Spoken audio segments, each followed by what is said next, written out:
So, Brett, thanks for joining us.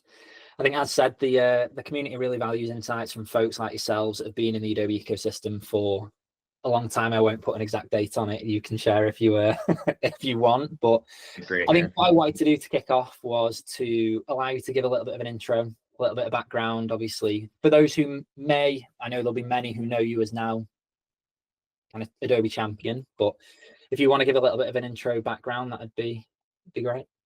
Sure. So, name again, Brett Birschbach. I'm the executive director of technology at DX-ROI. I've been in the technology industry for, over 20 years now. So age is starting to pile up. But, started off as a developer, grew up into management, then from being on the client side for a few years, then moved into the consulting side of the equation, started again as a developer, moved my way up, and eventually found my way into some Adobe technology about 10 years ago. And from there, I mean, grew into an architect, grew into an overall practice lead, built up a big practice. I'm happy to talk about any of that stuff. But now again, starting it up again at DX-ROI as something truly differentiated, something that we can build up in a way that we're excited to build it the way that we think it should be done in this industry. Amazing. Yeah, because I think that was one of the things that I really wanted to touch on with you. I know that if people go back, probably not been following it, we did that original talk some years back now around team building, and that was something that was a big hit. So I think now you've been in the spot that you're in with DX-ROI, I was really keen to not only kind of get your take a little bit on the Adobe market, but also just chat a little bit about kind of the space, the business, hear what's going on. Obviously, your insight is highly valued anyway. So I suppose starting around that, do you want to talk a little bit about, I suppose, how your journey led to DX-ROI, even a little bit of an insight into the name? I know for many, it might be self-explanatory, which is the best name. And then potentially a little bit about the business, a little bit about the goals, the type of work that you're doing at the moment, and what the future might hold. Sure. All right. Well, yeah, we got to peel it back a little bit, like just kind of how I got into the industry with Adobe. Probably about 10 years ago, as I mentioned, it was interesting. We actually got brought in, this is from a past company, where we got brought in with a stakeholder who really trusted our company. And they knew that our team had no experience with AEM at the time, is what the project was for, as Adobe Experience Manager. And they had trusted us so much, they're like, we are going to train you on this technology, and then you can build this project for us. And it was funny because my boss at the time mentioned, he's like, if we mess this up, this guy probably gets fired. And honestly, I actually believe it's true, because I mean, they invested in us, and we knew then that this was going to be a tough project. We had never used this technology before. We knew we were going to have to work long hours. We knew we were going to have to put in some extra overtime, but we were excited to do it because that's who we were. We were a group of people that was like, hey, we want an opportunity. And breaking into the Adobe space isn't always easy to do. So like just getting the opportunity, we were ready for the challenge. And it was exciting being that small company at the time, being a group of people that we all just had each other's backs. We all did excellent work. We all had pride in what we did.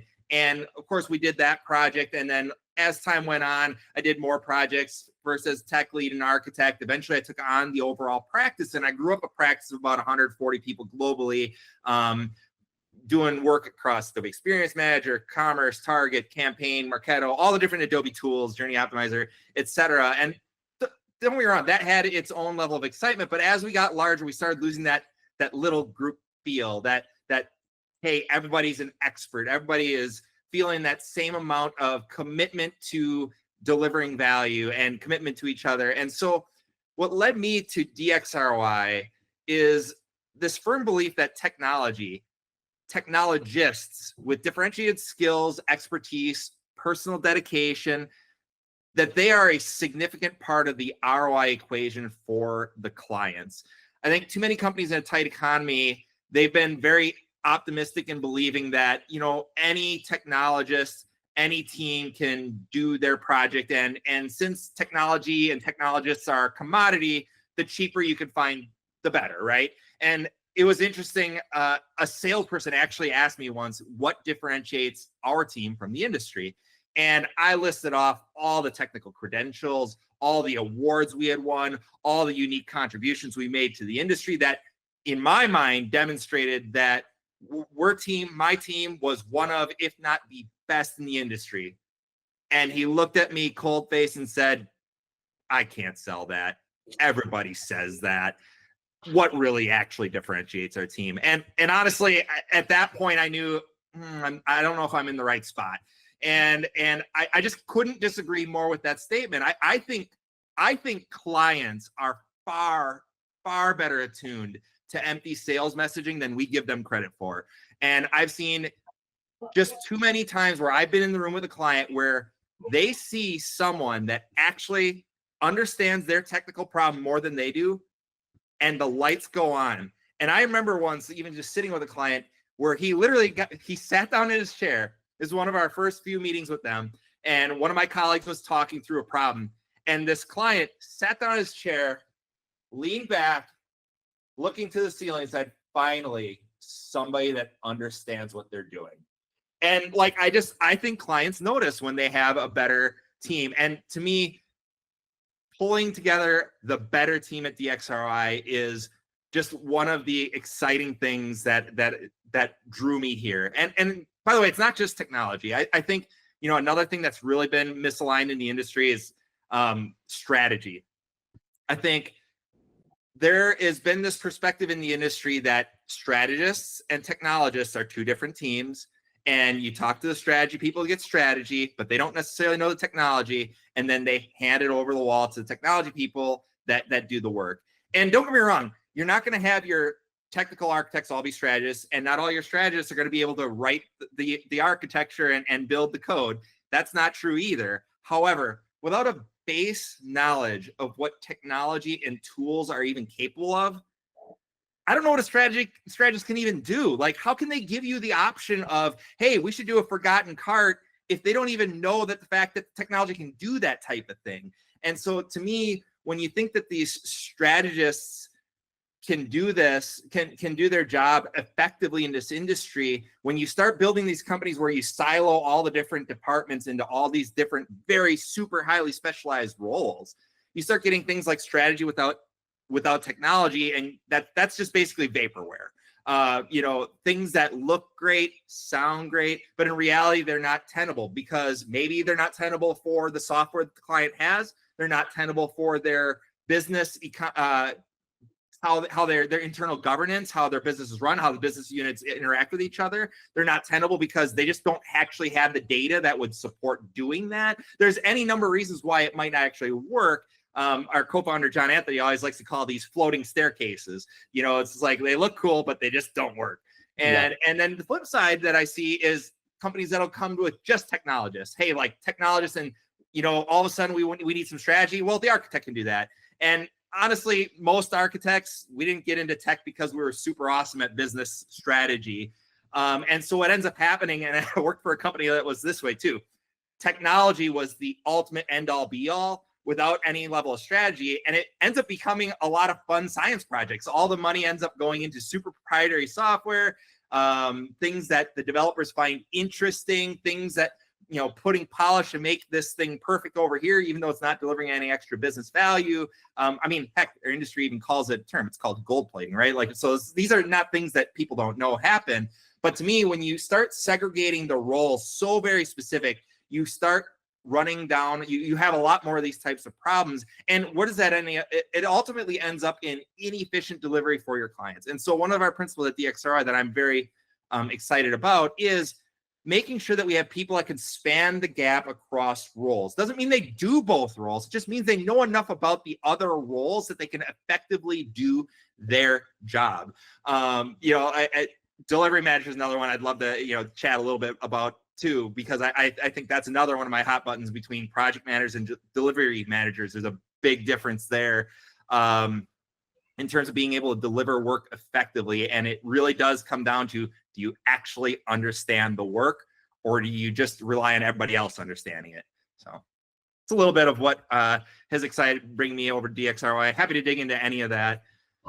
Yeah, to be honest, I think it's interesting from my perspective. I think that's where I've seen a lot of change across businesses that we work with where that whole strategy piece is coming into it a lot more, especially with, I suppose, all these different tools as well that are coming in. I think the questioning is potentially changed a little bit where, I mean, it potentially leads us a little bit into some of the other talking points as well, but almost like budgets haven't been the same over the last couple of years. So I think this is, and why I think kind of DX-ROI is so relevant as well at the moment, and we wanted to chat, is that I think that's coming up more and more from businesses that we speak to, where it's like, okay, we don't just need someone to come in and deliver X, Y, and Z. It's actually, we need someone that can help take us on this journey, ask the questions like, how many times, like, okay, why do we need to do that? Why are we actually doing this? What is the kind of the cause and effect of that, and what it's going to look like? And are we just going to be spending $1 million here to maybe get 1 or 2% extra better performance when we could be looking at a different area and actually making astronomical jumps? So I think, yeah, I know we're going to touch a little bit on kind of team building, which we spoke about a couple of years back, which I loved speaking to you about. But I suppose around the strategy and maybe how the market's changed and how even that focus on return on investment feels a little bit different at the moment, is definitely a talking point for that. But I mean, do you want to go a little bit into why that is so relevant at the minute, given economy or budgets or whatever that might look like for businesses? Yeah, I mean, sure. It's pretty obvious the economy is still in this uncertain state. Like, the numbers over here seem good, but when you look at what corporations are doing, you can tell everybody's still very tentative. And you said it yourself, like, the focus has turned when money is scrutinized. People are a lot less interested in you delivering a what in terms of like a project. They're interested in delivering a result, and that is tangible, that they can take to their business, to their uppers that they got the money from, and say, hey, you spent this amount of money and I returned this back. People have to realize, like, stop telling me about a down economy. If you can turn $1 into $2, I don't care if a company you're talking to is bankrupt. They're going to go around digging in the couch cushions if they have to find those $1, because every company needs to make more revenue. And so in a down economy, a higher percentage of the work ends up being that category where I need to justify this spend with an obvious, tangible return on investment. And so I really think that that's one area where you can bring to the table, like, hey, we are going to deliver to you more clear, measurable value for your investment. That is definitely one way to differentiate. And frankly, you have to do it if you're going to win work in this uncertain economy. Now, I think the other area, and a lot of places have tried to do this, is like, well, hey, I'm going to increase your ROI by reducing your cost. And of course, that is one way to reduce your or to increase your ROI, right? You either make more money, make more value, or spend less. And I think a lot of times, especially when you're focused on, well, we're going to deliver you a project and it's not clear what the value is, the only knob that you know to turn then is to reduce the cost, because you can't really turn up something that you can't measure in the first place. So you try to turn down the cost.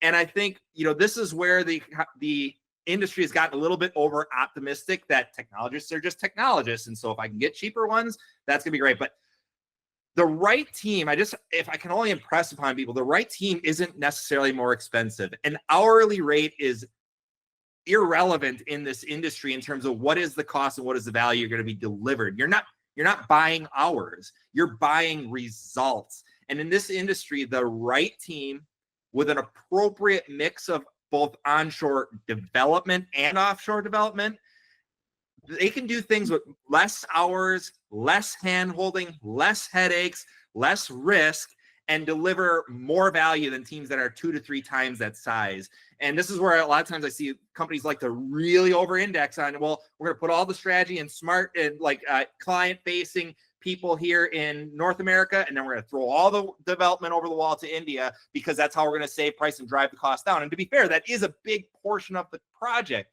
But when you get over aggressive there, the quality of the work, the quality of deliverable reduces. And even if you reduce your cost, but if you reduce the value output, you actually are going to get less ROI than if you had gone for the right team and deliver the maximum value? Yeah, to be honest, I think that's quite an interesting topic as well, because I know that offshores, I mean, it's been age-old kind of discussion in the space as well across every industry globally. But I think one of the things as well is that it's not, and we can get into a little bit of team building talk as well, but I think one of the big challenges that we've had discussions with businesses is it's not necessarily, the answer isn't just to push something offshore. I don't think that necessarily works. It's got to be managed in the right way, because you're still going to find if we talk India, some of the absolute greatest developers in the world, if we work per capita population, are going to be in India. And Adobe is enormous, but it's like there's so many people that I think some of the downturn potentially in quality, as well as sometimes how businesses manage it. And I know we've spoken kind of principles for building a team at DX-ROI as well, and that was a big thing previously that we spoke about. But even talking global delivery, if you got kind of principles behind that, or principles for building that team at DX-ROI and how you would manage that? Yeah, I mean, in terms of the actual delivery, and I think, there's two aspects to this, because I think you've got the external aspect, which I'll address first because it's relevant to your question, which is how do you structure teams in a way that effectively delivers globally without reducing quality? And then secondly, I think, how do you then manage that internally? Because when the company internally isn't healthy, that also reflects in the external delivery. But just starting from a tactical perspective, like how do you effectively deliver global delivery projects? I just think there's been this over-indexing. It's kind of similar to how I said, like, you got the strategy people and technology people, and each stays in their lane. I think there's been this perception of, well, we're going to put the UX people here in the United States, and the project manager here in the United States, and the architect here in the United States, and then we're going to put all the developers in India. And so you do these things only get done here, and the development only gets done here. And so every single time you have something come up, it's handed over the wall, and there's always that translation down, and then you wait to see if it comes back in the morning the way that you wanted it. And I also think too that when you over-index and you don't put any level of development here in North America, and the clients only have one person to interact with on the technical team, which is the architect, and that architect is just bulldozed, because not only do they have to do all the work and prep it to an extent to hand it off to people that they're not going to work with on a daily basis, they're handing it off. So think about how much more you have to document and put all this and try to get it in the most clear possible way to hand it off to people that don't have you're not available for them to ask throughout their day questions. Of course, you're going to overlay a couple hours, but like developers work all day, right? They have questions all day. And so you have to try to document everything so clearly for them in their tasks. And then, God forbid, the client actually give you something during the day that you need to feed back, and they would like to get it back quickly. Well, either the architect's got to drop what they're doing and actually like get a quick fix in to do it so that the client can look at it. Or again, you got to turn it around to the dev team and say, oh, you have this little bit of feedback on this feature that we just did. Well, I'll send it over. And guess what? They'll try to fix it overnight, and then you test it again in the morning. And guess what? If it's not correct there, you're going to send it for another 24-hour cycle. It's like, it's ridiculous, but this is what happens when you over-index. And I really think that it's not that hard. It's just, we got to have just a few developers here on the team as well. And the other thing about that I think people forget or don't remember, or I just, well, same as forget, they don't take into account, is that architects are people too. They like working with colleagues too. Just having a couple developers on the North America side on the architects team is good for the mental health of that architect, for one. Their job is that much better. They enjoy it that much more. They're therefore able to give their best efforts and value to the client. And also, those technical people on the team can handle some of the questions that come in from the client during the day, which also gives that architect that much more time to do their job well, to like, it impacts so much, and it's not that big a deal. Just shifting a couple of those developers back into North America, the client gets so much more responsive interaction and such a better overall delivery of project. And I think just the overall project teams themselves are happier. Yeah, that makes a ton of sense. I had a really good question and I lost my train of thought. I think sometimes, and to be honest, we see a lot of that. What I was going to say is, I think you're in a really strong position at the moment, because I think, look, DX-ROI, you're early enough where there's still so much influence to what you have of what this business looks like. And I'm almost like, look, could this shift to offshore and this global delivery it's been for a lot of businesses over the last 5 years. I'm like, in some ways is that just because they were already a running business already, and kind of then trying to adapt and add that offshore, near shore fit into it afterwards is always going to be more difficult because it's not the way you've always done it, and it's not been a ground up build. It's been, okay, we've just got to adapt and we've got to change this because this is where the industry's going. So there's always going to be more teething pains with it.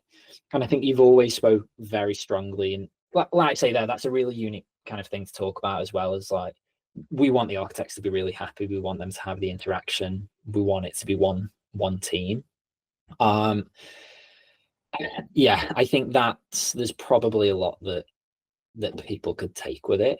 Have you got any plan in terms of, I suppose you probably don't, but I presume it's a case of you're looking for the best people, if no matter of where. Obviously there's going to be a certain requirement for people in certain areas, but realistically we're talking about we could just hire anywhere. Yeah, absolutely. It's really about, though, maintaining those right ratios of people, and then also the focus on, that the transition that you mentioned, where a company goes from being fully North America to then global delivery. It's very interesting because the way you survive as a North America-based technology company is you sell on value. Because if you can't sell your value, you're not winning on price. And so it's very clear to a company that is North America oriented that they need to sell value. And so you need to have the best people. And so getting the best people, however you can get them on the globe, it just makes a lot of sense. But as you start making that transition to global delivery, because as you mentioned, it's kind of a reality. Like we have to be able to have some mix of that to deliver technology at a cost that makes sense for the companies that are buying at least a larger. There's absolutely North America only work out there, especially if you're in the government space, healthcare space, etc. But if you want to appeal to most customers, you do need to have that global delivery. But once you open Pandora's box of, well, now we can do it cheaper, you have to constantly be on guard to still deliver the best quality and believe that you deliver the best quality. Because as soon as the salespeople no longer think that you're differentiated, going back to what I said earlier, like that's when I knew, this is a problem. Because if this salesperson does not believe that my team is delivering a differentiated product, then all bets are off. Now it's just like, well, then we need to win on price now. We can't win on quality. We're going to win on price. And that's why I think people over-index and don't actually focus anymore, because when you start focusing on price, you naturally don't necessarily, you're not out there looking for the best people. Because I'll tell you what, the best people in the industry generally aren't the cheapest to hire. I'm not saying they're crazy expensive to hire. I'm just saying they're not the cheapest to hire. They're not the easiest to hire. They're hardest to find. And you have to attract those people over time. You can't attract, if you need to hire 50 people, you're not going to hire 50 rock stars in the course of a couple months. You have to hire those people over the course of many years. And so that actually really takes a mentality of, but we are selling the higher quality and we have to do this, and we're building our company over time. But when you start getting into playing the pricing game, I feel like it becomes kind of like you got to keep going down that path. And so, yeah, it's not easy. No, and you're right. I think even touching on that, it's like it's the age-old triangle of things of like price, quality, time. And it's like, well, one of them's going to you can hire those 50 rock stars in a couple of weeks, but you're going to have to pay ridiculous prices to get them on board. Yeah, that's true, I guess. And everyone's going to be like, yeah, I'll come, and you're crazy, and we don't know how long this is. But it's like, I don't know if you've watched I can't remember what it's called, the BlackBerry film about when they're onboarding people early days, and it's like, oh, you're going to have some kind of pretty big signing on bonus for them to come over. So, okay. And yeah, I think probably leads into a little bit as well, as I'll jump a couple of questions of where we were talking about. But I think even going down to lean on that and talk about your, I suppose, your approach delivery or kind of strategy and how that's changed over the years, or even potentially around what might have changed for you personally over the last decade of, like you say, where values become more present. Because I'm sure there was a time where Adobe's selling because it's Adobe and it's still top of the tree in terms of products, but things have changed. So, I mean, is your kind of delivery or strategy or anything like that changed over the time?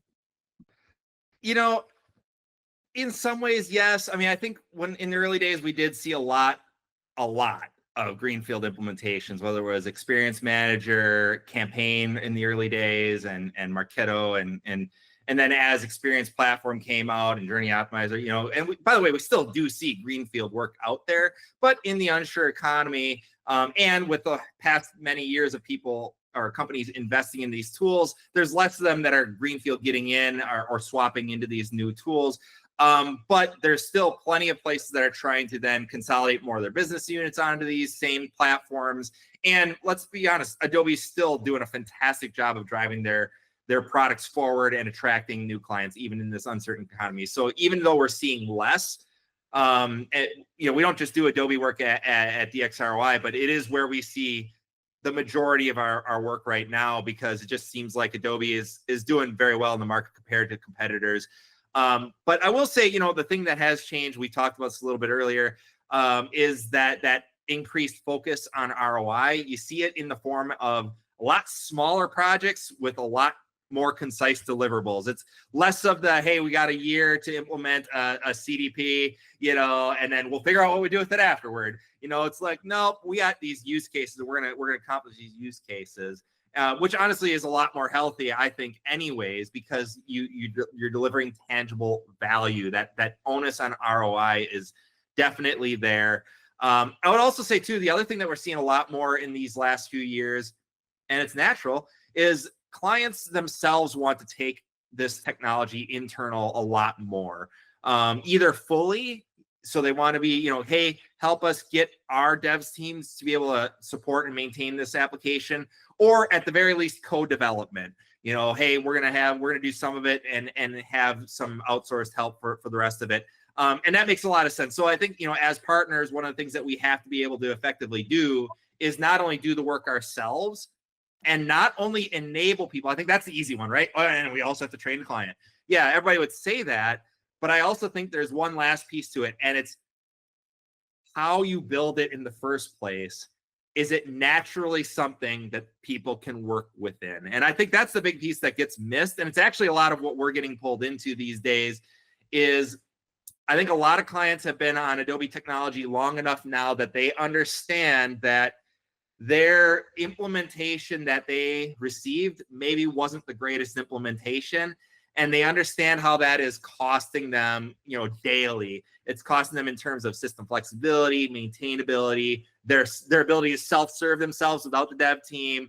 And what they're doing is that they're looking for consultation on how can they make their system deliver more value. And of course, they can't just stop and rewrite everything. But where we see this is a lot of times as another project comes across, like as maybe an AEM cloud service migration comes, or as a move to Journey Optimizer comes, like, hey, not only do we want to upgrade and get onto these platforms, but we actually want to fundamentally change our technical implementation, our internal processes of how we work with these tools. We want to get on actual best practices and work the way that these tools want to work so that we can more easily support them ourselves. I think, you know, no amount of training a client on a piece of technology is going to be the end all be all, because tomorrow that person leaves. Yeah. And now somebody else comes into the system. Like most internal client IT have to support many different systems. They're not sitting in Adobe technology like I am day in, day out. So they come in and out of these systems.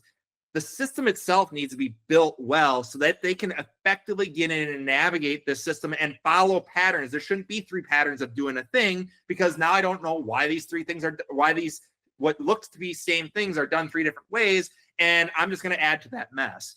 So I do think that is a big portion of enabling clients to take things on. And it is definitely something that we're seeing a lot more being requested. I think it's always been desired, of course. So like, hey, we'd like to bring it in-house because we don't want to, long-term, we want to save on costs. We're seeing a lot more now in like actual RFPs where it's like, there is an expectation that at the end of this, you have handed off well to our team.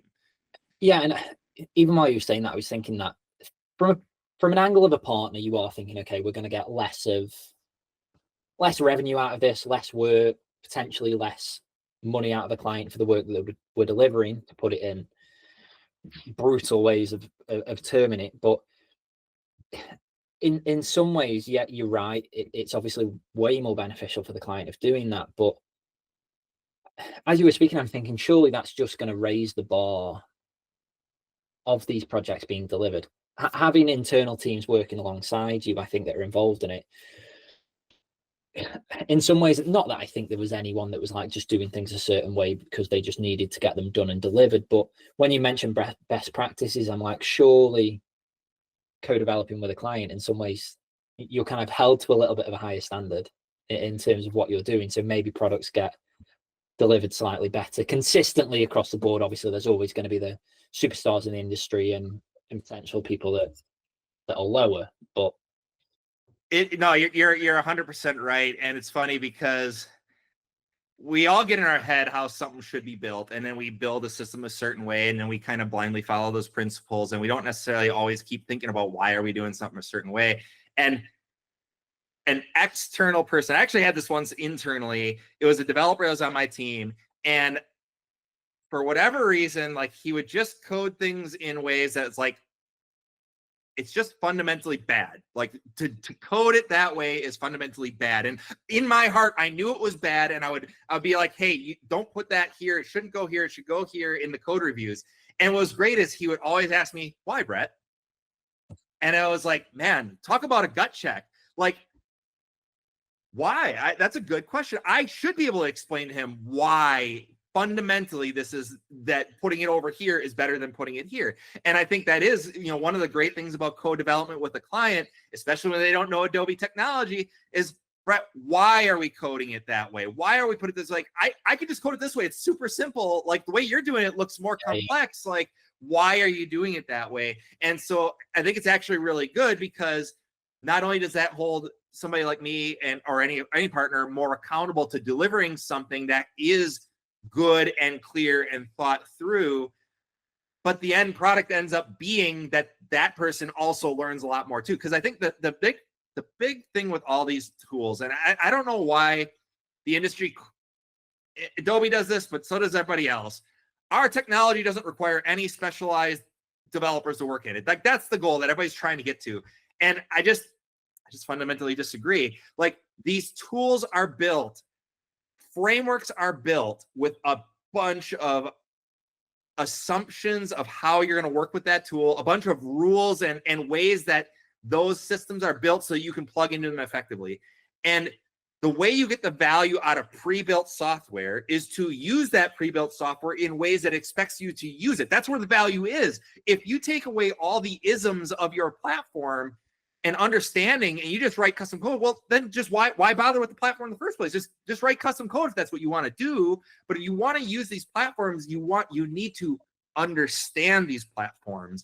And when you understand the platforms at a deeper level, like when you do code development and the teams get a chance to ask those questions and say, why should I code it that way?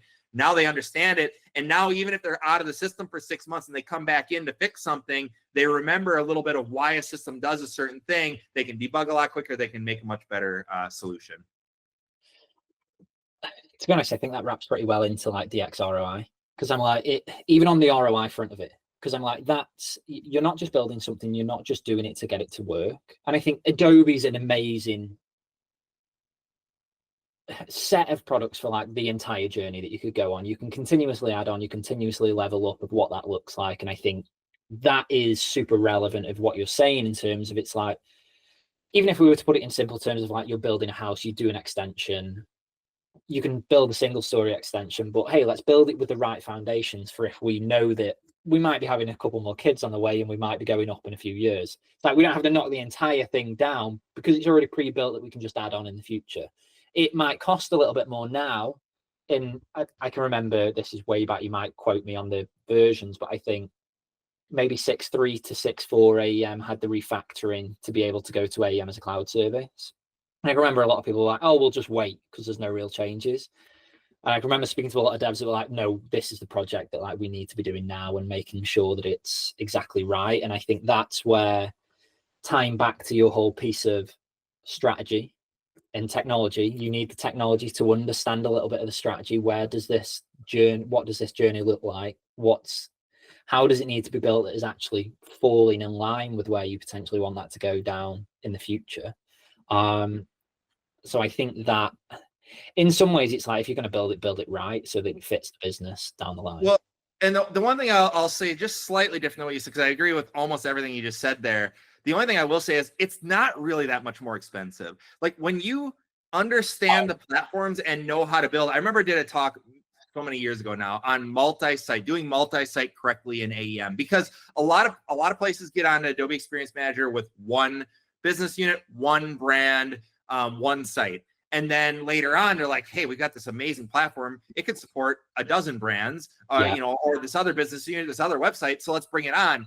And it's so easy to build that first site in Adobe Experience Manager without multi-site in mind, because you're building one site. We're trying to get this one thing accomplished.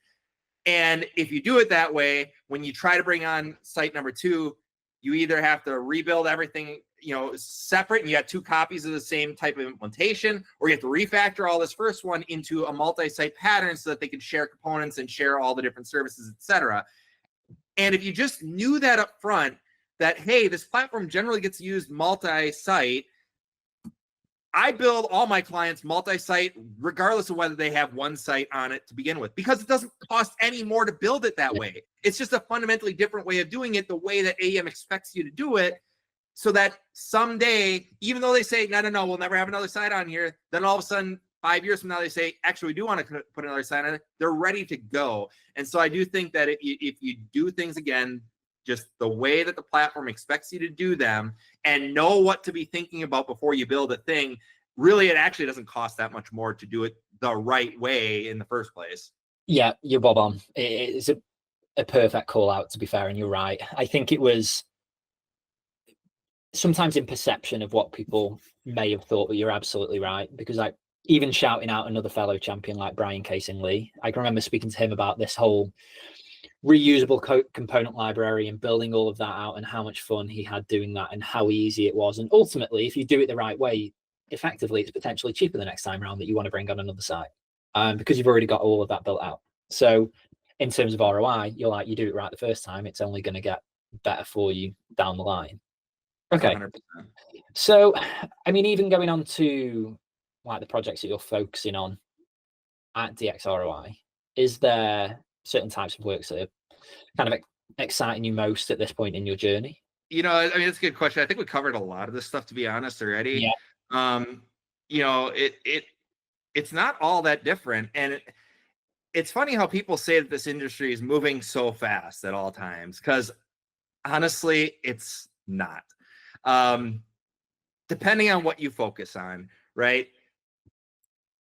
20 years ago, I got in this industry, and I remember seeing at my first company this list of 1,000 bugs in Bugzilla was if you remember that technology. But before Jira, we had Bugzilla, and it had all the bugs, and I was like, oh my Lord, we need to go fix all that. And they're like, no, Brett, this project here is going to deliver business value, and so we're going to have you work on this. Like, but all this is broken. They're like, no, we're not going to worry about fixing all that. We're going to do business value. And here we are 20 years later. What are we doing? We're delivering business value. So that's always been the focus. Like, I learned that very early in my career that that's what it was going to be.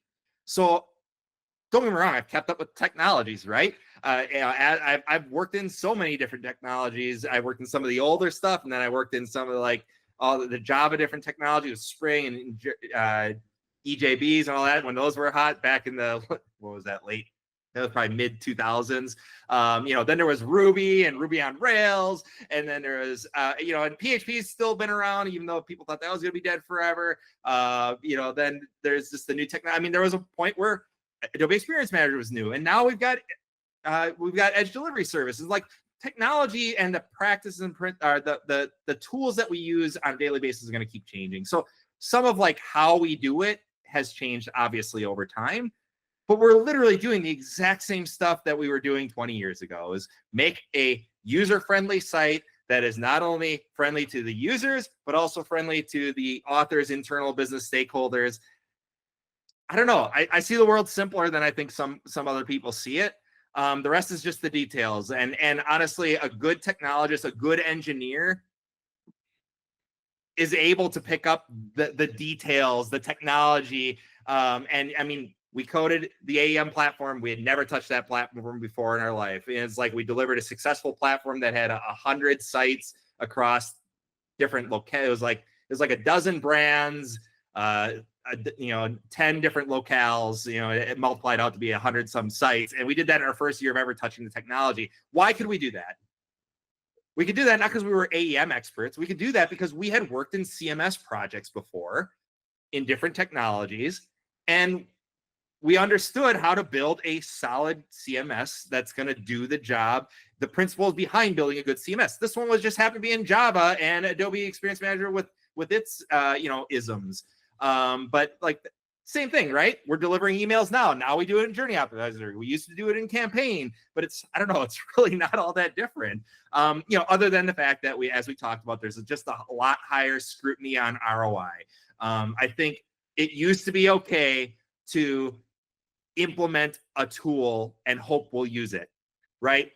Build me a CDP, gather all my data. And once I have all my data, I'm sure I'll be able to use it. And then people realize, you know what? I spent $1 million, I spent $2 million, and I don't know what to show for it. And then when you start getting the activation, you start even realizing, well, geez, we collected all this data. 90% of it it's not even relevant. And the 10% of it that's relevant for this use case isn't in the right format for me to use it. So I still have to refactor it. So I think it's actually really good that we had a reset in the industry in terms of a focus on return on investment. And that'll probably stay even as the economy gets better. People have become accustomed to the new way of thinking where, hey, you know what? I'm no longer just building technology, adding technology. Technology doesn't deliver me value. I need to have my clear full path, not just, crawl, walk, run is a thing, right? Like, hey, I just want to implement crawl, then later I'll walk, and then later I'll run in terms of maturity model. But people have to realize crawl, walk, run with 3 different tools that, like, let's say you got CDP that delivers to Target, that delivers to Adobe Experience Manager website. Crawl isn't implement CDP and then walk implement Target, or implement AEM and then 3 implement Target, that be your run. Crawl is actually implement 1 use case across CDP and AEM and Target. And then walk is implement 5 use cases across those. And then run is have a daily or a weekly cadence, a monthly cadence where business is regularly delivering across all 3 of those tools. And I think that mentality is hopefully here to stay because it's a lot more healthy. Yeah, no, I agree. And yeah, I think we've all got stories of, even I've been in businesses where a very healthy sum of money has been spent on products and then binned, and something else has been like, yeah, well, we kind of lost our way with it, or someone left that was leading the strategy on it, and that got thrown in the bin. Okay, so we've covered how we're kind of building a team, kind of that focus around strategy, the focus on ROI, the focus on kind of co-development with clients as well, to essentially build things how they should be built, but also strategically place them for where the client wants to go. I think almost dropping in as a final question, almost when you think about the next chapter of work for DX-ROI, or personally, professionally, I know we haven't spoken about you now being Adobe Champion, which is obviously fantastic for all those, and contributing to things like this, and the community is fantastic. But almost, what does, call it success, call it happiness, call it almost just what you want to be doing on this next piece of journey? But have you thought much on what that looks for you now, kind of in DX-ROI? It's a great question, because it's really, personally why we did DX-ROI. Because again, I was doing this work before. I could have done it anywhere else. Why did we decide to do DX-ROI? And I mean, when you say a question like that, my brain goes to, I mean, I could just probably talk for the next 10 minutes of like, well, we should do this, we should do this, we should do this. This is how we should be, you know. I mean, we talk a lot about those principles, right? Excellent engineering versus coders, having delivery managers instead of project reporters, having strategists that actually understand technology, like all that ends up building up. But is any one of those things going to mean I feel good about what we did at DX-ROI? And it's not really any of those things. I think that ultimately I'll know that we were successful, and I'll be proud of what we build with DX-ROI if the people that work here are proud of the company. I still, to this day, wear my HS2 solution shirts from 10 years ago. And that's the days when we were doing that first AEM project. When you do good work for clients at a level that is demonstrably better than the competition, and you enjoy the people that you both work with and work for, and you are appropriately recognized and rewarded for the responsibility that you own, the value that you deliver, you're going to be proud of your company. And frankly, if you're not proud, if the people that we bring into DX-ROI are not proud of DX-ROI, we did it wrong. And that's kind of, it's again, I'm a simple man, and that's really how I will gauge whether we were successful, is whether the team that works here is proud to be here. Amazing. I literally could not think of a better way to wrap it up in terms of, everything. And I think we know from everything that you've done previously, we know it's going to be a great success, and already is. I know I'm super happy to continue talking to you about it and getting a little bit of insight. So I really appreciate spending a little bit of time to talk about the journey, what you've been doing, what you're planning on doing, how you're doing it, and all those little bits of inside information. So I greatly appreciate it. For sure. It's always a pleasure. Always love chatting. To me, it's the people side of the equation is what I'm passionate about in this industry. And you get that part right, and everything kind of falls in place. Amazing. No, and I think it's truly one of the best ways to be about it. So I respect the hell out of you for that. So it is, a lot of people I've spoken to as well is truly one of the great people in the industry. So obviously, congrats on everything so far and all the success continued. And we'll wrap it up there.